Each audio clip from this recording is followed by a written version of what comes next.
Let me introduce you Alice Wood. Alice has been involved in the Urantia community since childhood.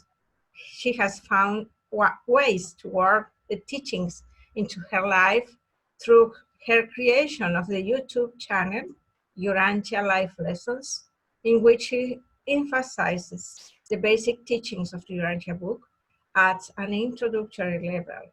She also helps to develop videos for Urantia Association. She is the editor of the Midwest Urantia newsletter, Pervaded Space, and one of her greatest joys is the active development of her local study group. Most importantly, she uses the teachings and her relationship with God to help her lead a balanced life so that she can be a better wife and mother within her family. Thank you, Alice. Welcome. The session is yours. Thank you, Jenny. I just saw in the chat box, Michael, I'm glad that you were able to find out about this from my YouTube channel. That's great to hear. Yeah, Jenny just listed off some of the things that I do for the Urantia community. One thing that was left out of there is that I'm also an elder at a mainstream Presbyterian church. And so you're going to hear me talk about that briefly in my presentation. And then just to kind of let you know how the format for this particular session is going to work, I'm going to talk for about 10 minutes, and then we're going to have a very short worship, and then we will have discussion. So if you have any comments or questions, you can go ahead and write those down, and we'll get to those later. So, I'm an elder at a mainstream Presbyterian church. They've got a traditional service: stand up, sit down, pray in unison, the usual. And they call this worship. And sometimes it actually is worshipful. Amazing, right? Sometimes a song will hit me in just the right way, and a sermon will be so thought-provoking as to lead me down a path of awe. The problem that I ran into a couple of years ago was that my oldest son was aging out of the church nursery, and I did not have the heart to make him sit through a church service yet. There's nothing wrong with teaching him to sit politely for an hour while grown-ups drone on and on at each other. But I doubt that the church service is where he would find God, and I didn't want to give him the impression that that's where he's expected to find God. So my hesitation to keep him in the sanctuary was out of concern for his experience as a newcomer to God's kingdom. And if you guys don't mind, I'm going to go ahead and share my screen right now.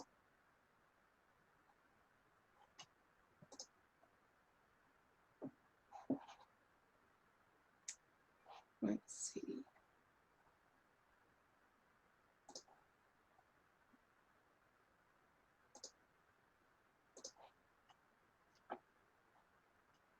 I'm coming. Athena behind, Athena behind. Shall I continue? Fight. Where's Tormental here? Why is he here? What? Someone needs to mute. Are we good to go? Yeah. Okay. So I hesitated to keep him in the church service. I didn't want him to get the wrong impression from the church service that that's where he's expected to find God. We all have a variety of ways that we come to God. The Urantia book states that children's first experiences with spirituality takes place in nature. Here's me and my kids at the Grand Canyon. This is backed up by psychologist Lisa Miller, who has focused on spirituality in children. In her book, The Spiritual Child, she refers to children's first experiences with a higher power as natural spirituality, defining it as listening to the heartbeat of the living universe, of being one with that seen and unseen world. She later points out that natural spirituality is closely allied with human bonding. Now look, There are good reasons why I bring my son to Sunday school. It creates a religious vocabulary and stimulates conversation. But when I ask myself how my son's spirituality is being developed by sitting through the church service specifically, I am asking the basic question of what is his experience as a newcomer? No matter what organization we're functioning in, we must ask ourselves, what is the experience of a newcomer? In the Urantia community, we tend to be geared toward a very specific kind of person, those who are interested in academic religiosity. We host study groups, attend plenaries and workshops, and we find ourselves discussing things like absolutized beings, absolute actuals, and abundancers. And then we suggest that people just read the book on their own, like that's such an easy thing to do. If we want to best serve people and share the teachings with them, to provide them with a valuable experience, then we must find ways of reaching all people, whether they enter worship primarily in a solitary manner or a social manner. Through the thoughtful seeking of truth, the goodness of service and communion with others, and through that which they find aesthetically beautiful. All of these approaches create some kind of emotional response that can provide us with a satisfying experience and lead us through the door to worship. Now, we can have an emotional, secular response to something, play heartwarming kitten video here, but it's due to the type and the quality of the content, the mood that we happen to be in, or the extent of the animal versus divine emotion that we feel, that we allow ourselves to be taken through the door to worship. The flaws of our emotional lives are evident in the Urantia book. I do feel a little sorry for our angelic authors who had to use the same word to refer to our basic animal emotions and our divine emotions. There are statements saying that strong feelings of emotion are not equivalent to the leadings of the divine spirit, and that emotion alone is a false conversion. But in that line, it goes on to say, one must have faith as well as feeling, to the extent that such psychic mobilization is partial, and insofar as such human loyalty motivation is incomplete, to that extent will the experience of conversion be a blended intellectual, emotional, and spiritual reality. There are limits to the usefulness of emotion as a tool for worship. But that should not cause us to rule out the value of emotion altogether. Emotion is a mobilizer. You want people to get involved in a movie? Emotion. You want people to care about a cause? Emotion. You want people to enter worship? Emotion. But emotion is not enough. It can mobilize us and get us to the door. But in order to walk through the door into true worship, we must have faith. If we feel a sense of joy, of encompassing love, of communion, of appreciation for understanding, these are the kinds of divine emotions to foster, for they can drive us to desire to worship. We need to make room for people who come to worship in different ways, or to at least respect the fact that people come to worship in ways that we cannot necessarily relate to. Many people are drawn towards some combination of truth, or beauty, or goodness as a way of being close to God. I suppose that a well-balanced person would be drawn to these relatively equally, but more likely we are a bit lopsided. Then factor in that some people are reserved with their experience, and some more exuberant. Some people have big worship experiences, and they can be looked down on as just getting carried away. Like that's a negative thing. Like they are now one step closer to toying with snakes at a healing ceremony. But can we really get carried away when we balance our emotional response with an understanding of what we are worshiping and the experience of faith in God. The Urantia book refers to worship on paradise as refreshing play. It states that there is an ever-increasing overflow of the spiritual emotions of the growing intelligence and expanding divinity recognition of the brilliant beings of experiential ascension. Following our long traversal through the universe, an ascender has finally reached paradise, finally reached that summit which she has been directing herself toward for ages. And there occurs the expression of the accumulated emotions of the ages, a spectacle astounding to the angels of paradise. It is wise to keep our animal emotions on a leash. But if our intelligence and our goodness and our faith can keep up with our divine emotions, then when we run, why not get carried away? I'll use as an example people who are musically responsive, for whom some songs are able to move them very quickly into worship. Here's the part where you find out one of the ways that I like to worship. My younger son, who is 7 years old, is very responsive to music. At the end of a movie, he'll sit and listen to the credits all the way to the end. His favorite songs come from Vacation Bible School. Chris thinks they're corny, but I like them just as much as Leo does. The songs are catchy with simple, uplifting lyrics, and they are very much pop music for kids. But they grab me, and they lead me through a thought process of appreciation for God, and it opens the door to intelligent, faith-based worship. And sometimes this happens while I'm sitting and having a snuggle with Leopold, and sometimes it happens when I'm rocking out in the kitchen by myself. We are intelligent beings who have devoted time to thought, both factual and philosophical. We are meant to live our lives in balance, balance truth and goodness and beauty.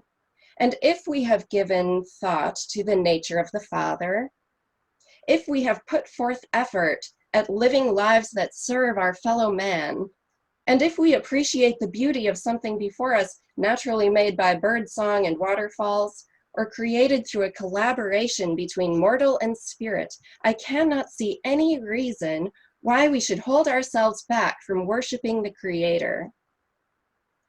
If you are the kind of person whose toe can't help but tapping when the beat catches you and the spirit moves you, if you are the kind of person who would be distracted by not dancing in the aisles, then by all means, dance in the aisles. We know you want to, Chris Wood. And sure, if you prefer quiet, solitary worship, that's valid too. But I'm the one talking right now, and I like to party, and quite frankly, I think the angels do too. My favorite word in the Urantia book is jubilee. It's used not in reference to worship, but specific celebrations. This word seems to push back against the idea that in order to be spiritual, we must be calm and contemplative.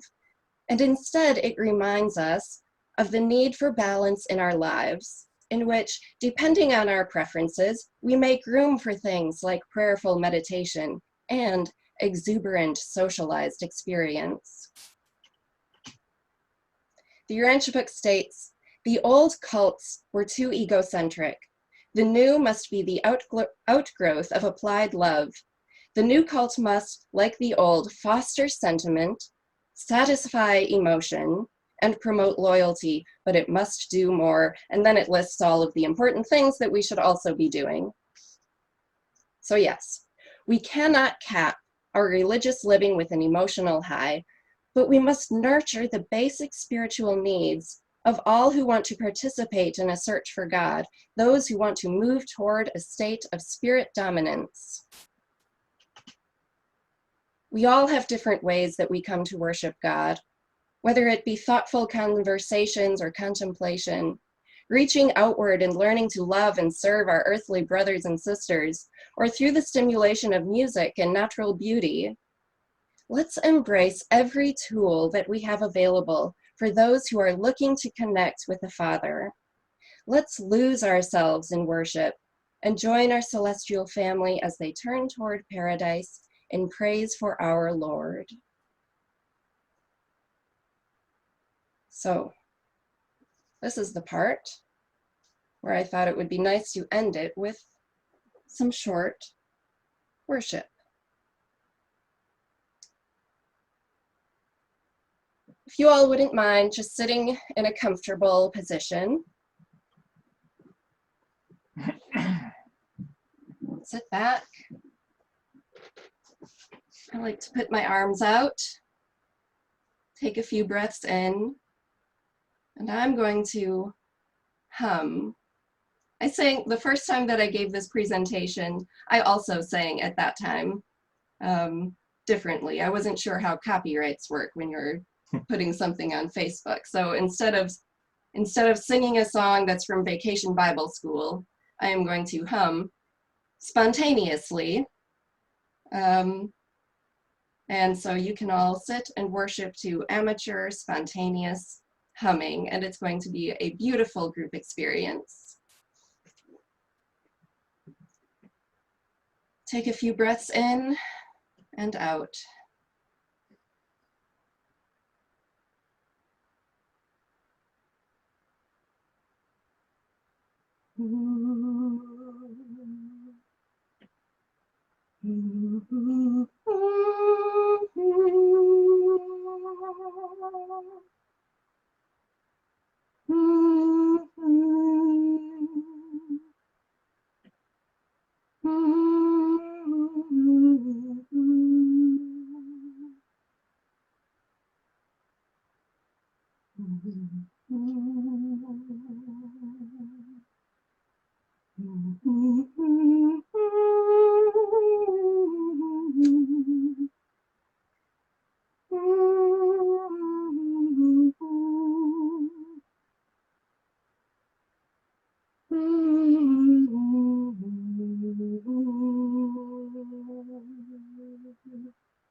Thank you. That is what I had for my, oh, stop share. That's what I had for my presentation. And so there were, there are a couple of topics that are touched on in that presentation. One is, how do people like to worship? How do we worship on our own? How do we worship with our study groups or in other settings?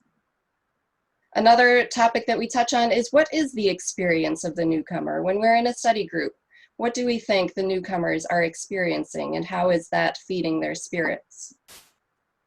Did anyone have any comments or questions right off the bat?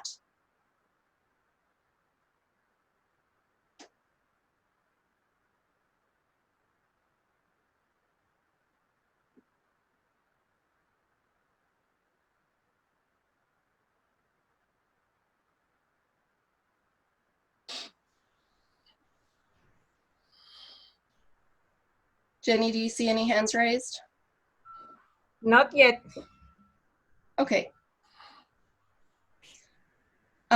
So within my own discussion group, I've actually started calling it, people can call it whatever they want. I choose discussion group instead of study group because of my thought of what is the experience of the newcomer.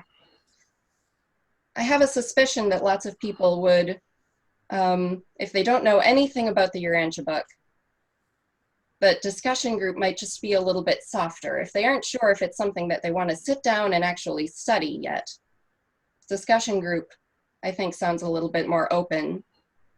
So that's what I call it. And we do a lot of experimentation within our group. It's in a lot of ways it resembles just a normal discussion group. We have a section picked out, we read through a couple of sections each time, we discuss it as we go along. But then we also bring in other things that we do. And I can share screen again. I actually have a couple of examples of I call them field trips sometimes, depending on if it means going somewhere else to do it. I will go ahead and share my screen. Do you need audio? No, I don't. I do need to close out of full screen. Where? There's X. What X? Down a little bit. I just don't see it. You do it.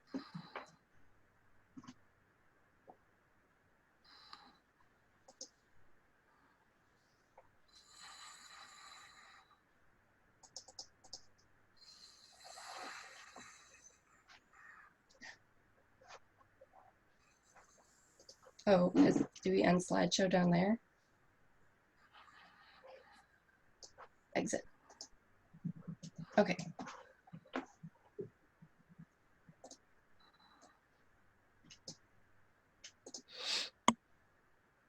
So this is my discussion group's Facebook page. Let's make it a little bigger. You know, we bring in different things to talk about periodically, and we always relate them back to the Urantia book.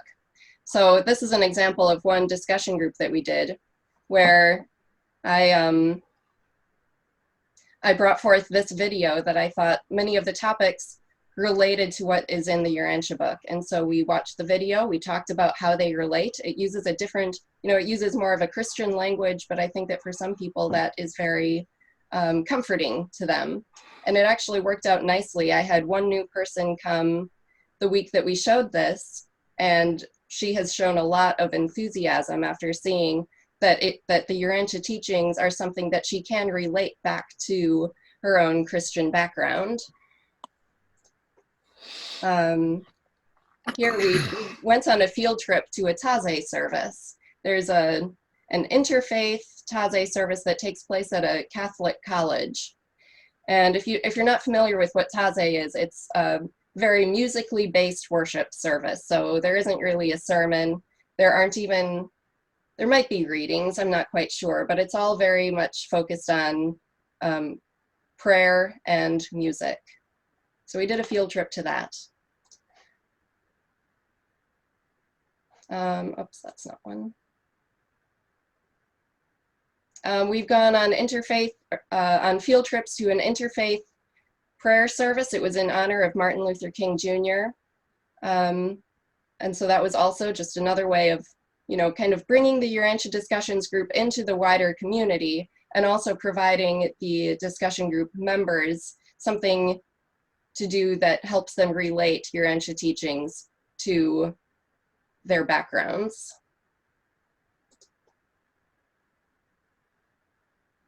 And then this was a field trip to a pond. We had a request from one of the discussion group members that he just wanted to go and sit on a bench at a pond, and we didn't make it a full-on discussion group with, you know, an extensive reading and lots of discussion. We made it sort of a truncated one, where we just read briefly. We spent a little more time in worship, and so that was just a nice event for all of us to participate in. Does anyone have any comments about what they like to do? Does anyone have any things that they do with their study group?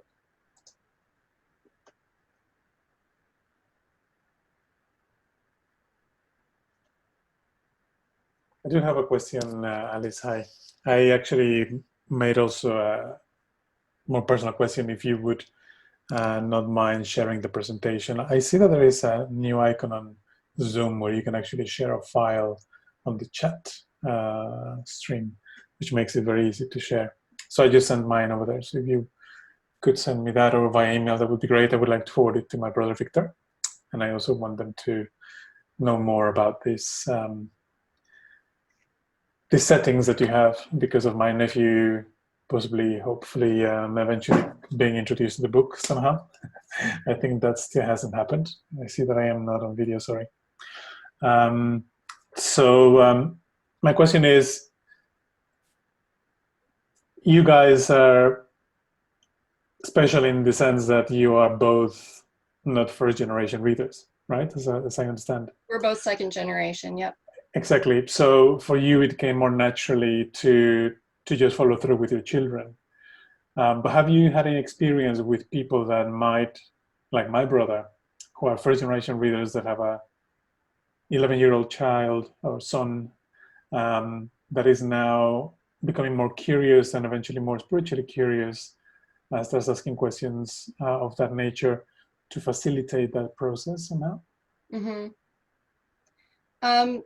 So what Chris and I do, and as Luis said, Chris and I, we were both raised with the Urantia book. So it's great when we have family gatherings, or sometimes they're like mini conferences. And so we have our two kids, 7 and 9 years old. And what we've done for them is we have encouraged them to develop a religious vocabulary. For us, church has been huge for that. They come back from Sunday school with things that they learned that aren't exactly Urantian, but it develops that vocabulary. It lets them see that other people talk about God, not just their parents, and that talking about God is a normal thing. And then also when they come home with questions about things that they hear in Sunday school that aren't exactly Urantian, that makes for probably the best conversations at home. You don't have to go to a church that is exactly what you believe, because the best conversations are when you have something to compare it to. And so then we talk about a lot of Urantia stuff based on their Sunday school questions. But for an 11-year-old, I think that the most important thing has been to bring them within to give them some sort of community to be in. So if there are other young people, maybe not in your city, I'm guessing not in your city. So sometimes you do have to travel for it, but if there are other 11-year-olds or 12-year-olds or 13-year-olds who you can just get them to be around and have them become friends with them, so that they can see that there are other kids in the Urantia community and they aren't all alone. I think that's one of the tough things that parents will run into, is when their kids feel like they're the only ones. So they need to see that there are other kids out there. And so we do that as well. We drive down to Chicago a few times a year because there is a small cluster of kids in Chicago. And we've been very intentionally fostering friendships between them. And then we also just work in, we don't really sit down with them to specifically read the Urantia book. Maybe we will when they're older. I'm not sure. We aren't at that point yet. But we do talk about it in conversation. And I think that that's a really valuable way to come to the Urantia book.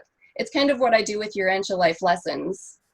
In the Urantia community, we love to quote the book. But I think that a lot of times for a lot of people who aren't familiar with the language of the Urantia book, or who are 11 and don't want to listen to a paragraph long sentence, a paraphrase is great. And so that's kind of what I do with Urantia life lessons, is I try to just put it all into my own words, have a short quote, maybe 2 short quotes, and just let it be me talking to them. Because we all learn best, the Urantia book says that people pick up religion better from their own, they pick up revelatory religion better from their own culture. And if I'm putting something into my own words, then it's not so much the Urantia book itself, it's, coming through me, being spoken in words that are spoken Relatable. to someone close to them. If I could just ask a follow-up question. Has anyone thought, or is there any effort being made, or maybe already exists, for a distant learning or sharing or discussing group for children in the United States at the moment, Well, there is now that you've mentioned it. Yeah, I haven't heard talk from that, but you know, you just put it out there, and so now it's in everyone's heads. And so, you know, if that's something that people want to pursue, I am all for getting kids together in some way. Thank you. Sandra. Yeah, Sandra? First, thank you very much for your presentation, Alice. That was really awesome. I really appreciate your enthusiasm about also letting go when you are worshiping. That's there's nothing more beautiful than that. And I wanted to comment on two things. First, the experience that I have, what you was asking Luis about children, with my nephew and my niece. They live in Peru. They are second generation readers. Well, readers, not listener, because they don't read the book yet. But and they have also, I think, what you said, Alice, about the importance to give children any kind of religious education is really huge, because that's, you know, that they really can relate, even if it's not, you know, the Urantian. My niece, and she's 14 years old, and my nephew is 11 years old, and they grew up parallel to the Urantia, you know, listening to the Urantia study groups. Sometimes my older niece being there, also in the meetings and so on.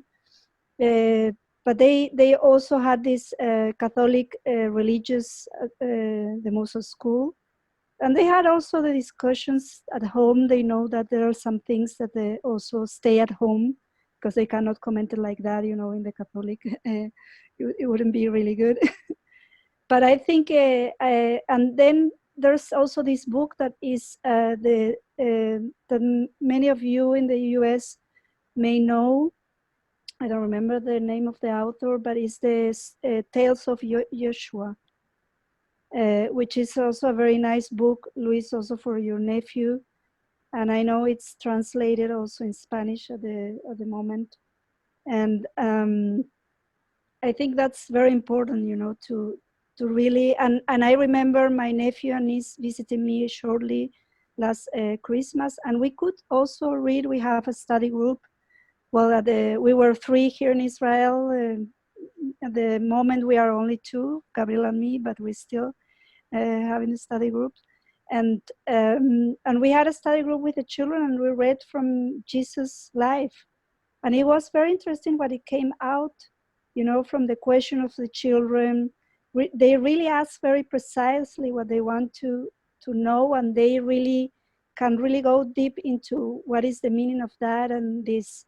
So it's possible. I think Jesus's life is the part that we really can start with children or with people also that are new to this, totally new to this book.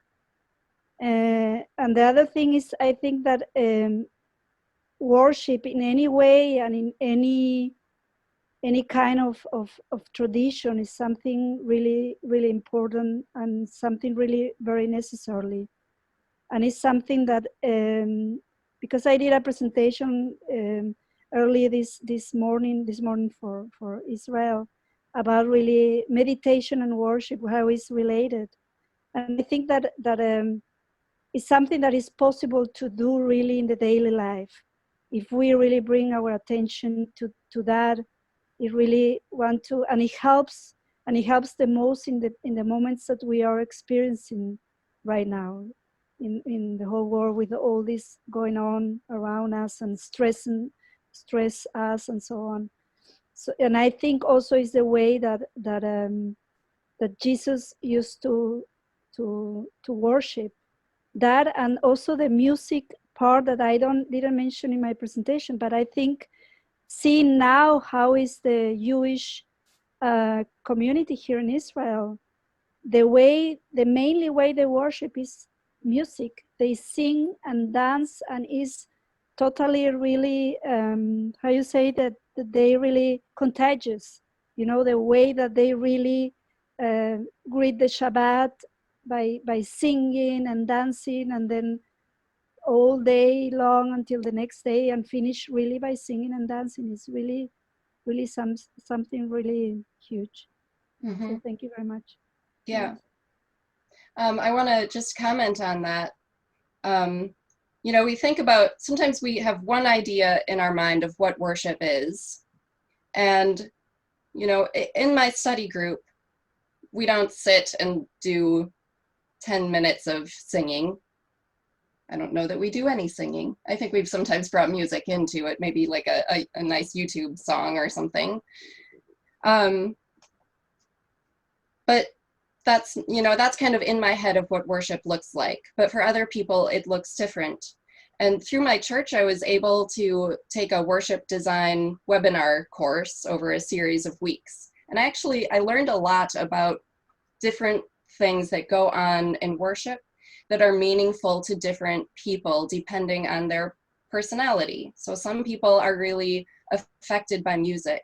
Some people are really affected by visuals, like visual art or decor. Some people are really affected by just what is spoken, the words that are used. Some people are affected by doing something, like some sort of a ritual, lighting a candle, you know, maybe circling in there are like these meditative walks that people will do. And other people are affected by having personal relations, being with people who they feel like they can be in communion with. And others are affected by everything being connected. So the decor is connected to the words, is connected to the reading, is connected to the music. And those are the ways that, you know, if you really want to have complete worship, that's all of the things that you include. You know, for any given 5-minute worship service at a study group, you know, you're probably just going to do some of those, but you want people to come away feeling like they've had a valuable experience that has, you know, sort of touched on their relationship with God, so that it isn't all just up in the head, but it's in the heart too, and it's affecting your relationship with God. And when someone new comes to a study group who doesn't know anything about the Urantia book, they might be, you know, they might be really captured by the words if that's their personality type. But for other people who come to a study group and they're brand new to it, you want to give them something else as well. We have a raised hand by Jeff. What? Jeff has a comment. Okay, go ahead, Jeff. Oh, you're muted.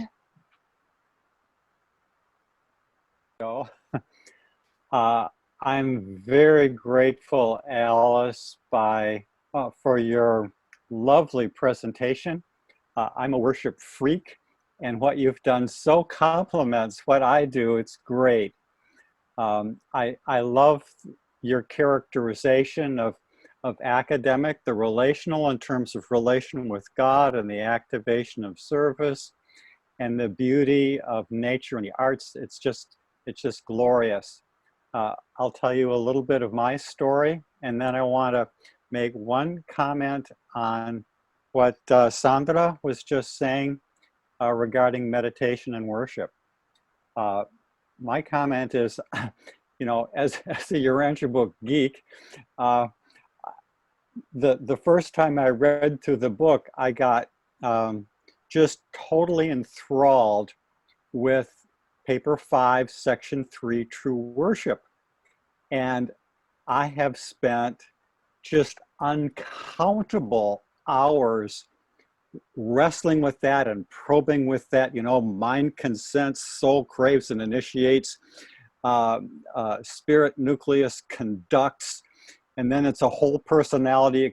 And yikes, how do I mean, I can't tell you how I've turned myself into knots trying to satisfy the implications of that. And a couple years ago, I reminded myself about this passage, which, you know, I'd read countless times, but I needed this as a counterbalance.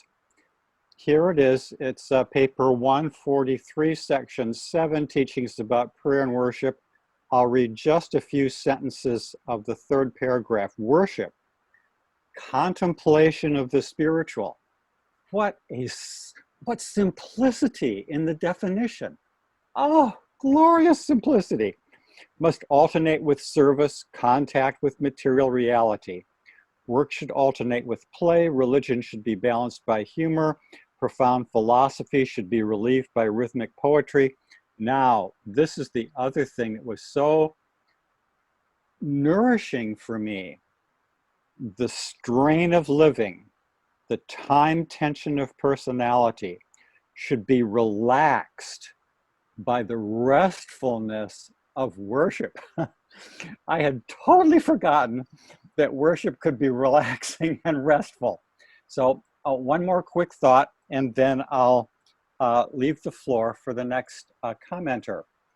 Having to do with meditation and worship, I have taught and practiced Thich Nhat Hanh's way of conscious breathing or mindfulness of breath. And what I find is that mindfulness of breath induces a harmony of mind and body. And when that harmony is refreshed, then spirit can go to work. And I did a little bit of that, and then my concept of the Father that I used when you, Alice, brought us into worship was the one whose distributed presence in the thought adjusters here with us now. So that's my comment. Thank you very much. Mm-hmm. Thanks, Jeff. I liked what you said about how you were, trying to figure out worship, and then it turned out that it was just so simple. And that's kind of where this presentation came from. I actually wrote it a couple of years ago, but I was church hopping a lot at the time. I was, I enjoyed going to evangelical churches where they've got the big rock bands, and I enjoyed going to other types of churches as well. And I was struggling with trying to figure out if I was just getting carried away with the big rock bands at the mega churches, or if that was actually really worship. And then in the end, I just said to myself, I've put forth the time into thought. I know what it is that I'm worshiping, and if it feels like worship, then it is. Yeah, sometimes it's just simpler, and you don't really have to figure out that part of it. Other comments? 2 minutes. David, Henry, we've got a couple of minutes left. Yeah, I'll make this as quick as possible. Chris and Alice Wood, you are fabulous. I'm so glad that you mentioned that you're second generation, because I've thought, what if both of my parents were Urantia book students? And you know what? I can't wrap my head around that. But it's just so good to see, and you're not the only ones. There are a lot of people in the Urantia community who are second generation, and there's a uniqueness about you. And I'm so glad that you guys are going forward and doing what you're doing, because, hey, the two of you are just perfectly fit for this. And just as a real quick side note, hi, Doreen. It's been decades.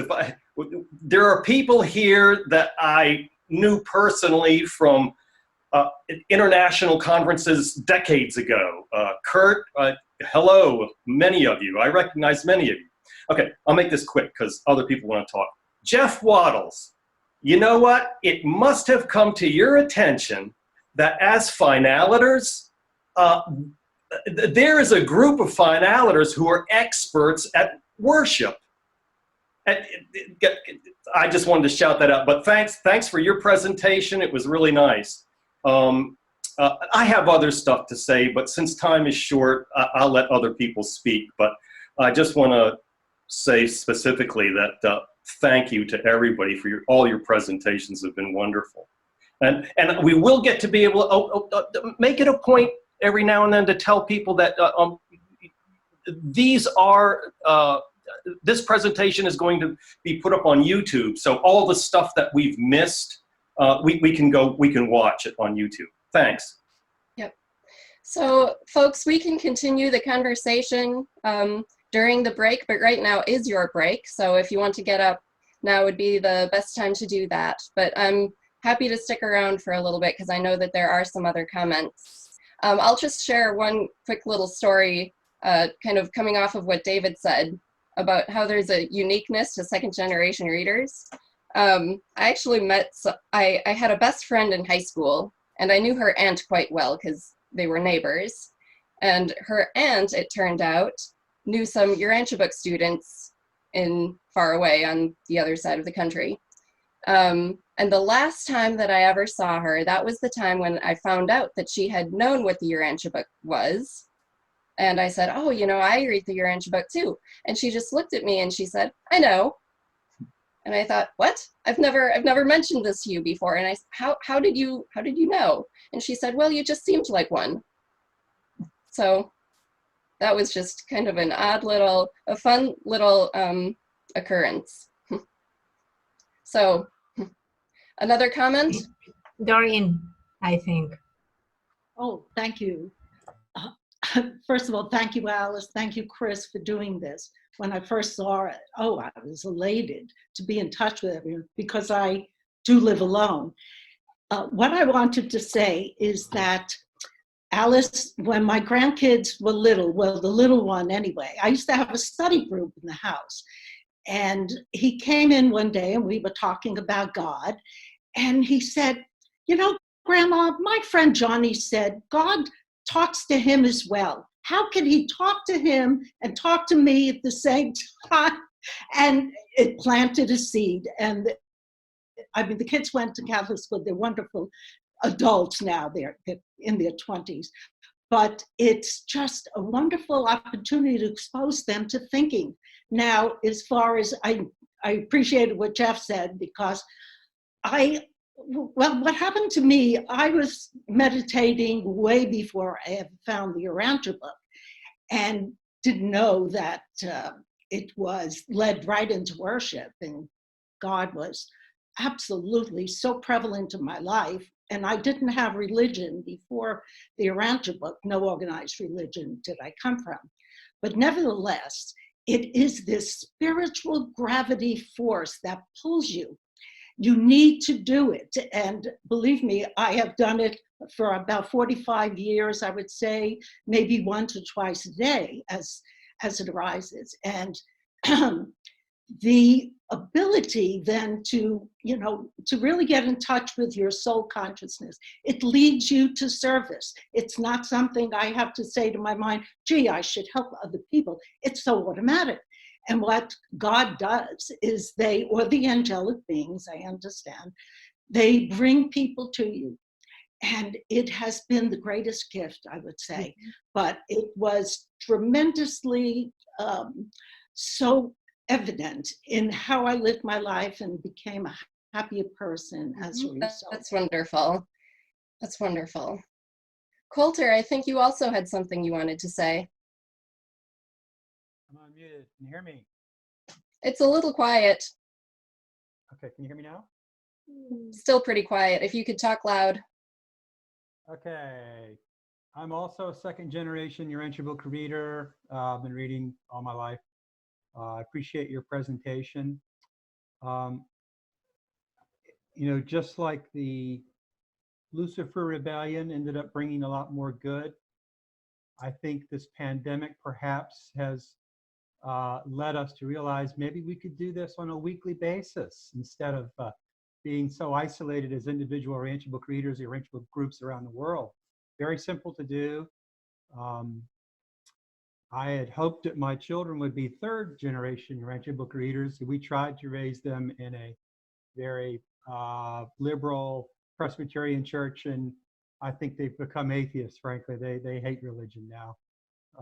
So we don't talk much about this, but anyhow, this circumstance is wonderful that I've been part of a 12-step community for 35 years, which is where I do my worshipful contemplation so important to meet with other people, literally, and to be able to share openly without judgment our individual spiritual experiences and our individual faiths.